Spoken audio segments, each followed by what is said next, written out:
probably they should add traffic lights with balls next to that sign.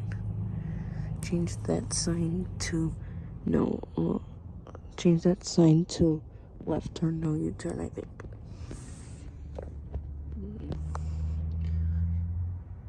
So this is a pedestrian crossing. That's why it's like this.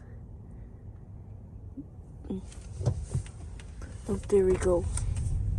It goes green. What's probably behind this is some right turn signals by the straight arrows.